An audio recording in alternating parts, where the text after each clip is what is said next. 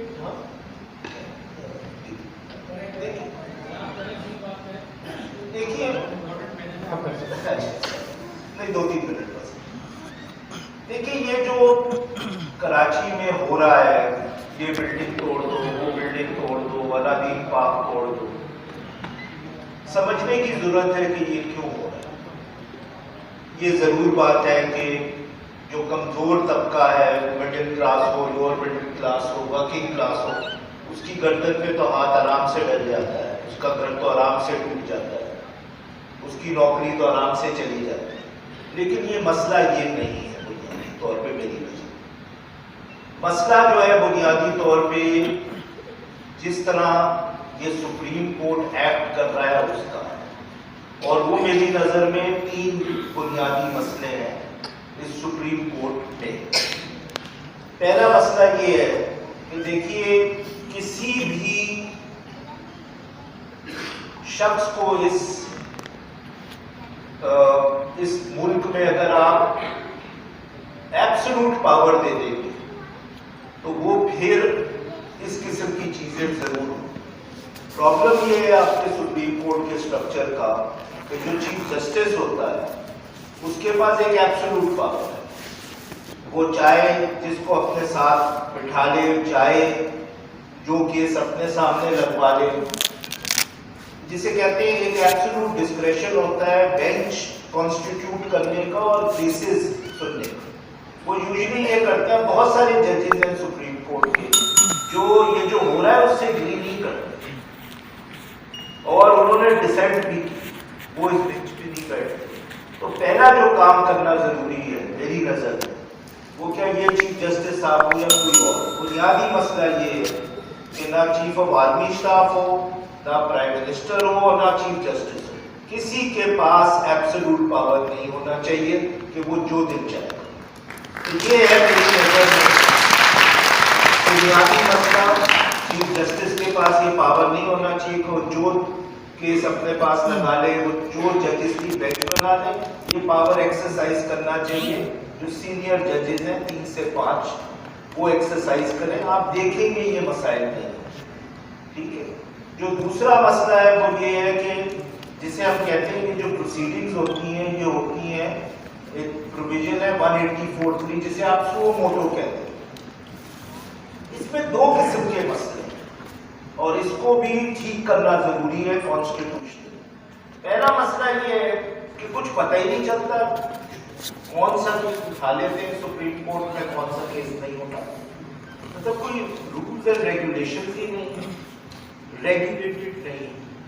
گجر نالے کا اٹھا دیا اور کسی نالے کا نہیں اٹھایا، کراچی کے اٹھا دیے کیسز، لاہور کے نہیں اٹھائے، پشاور کے نہیں اٹھائے.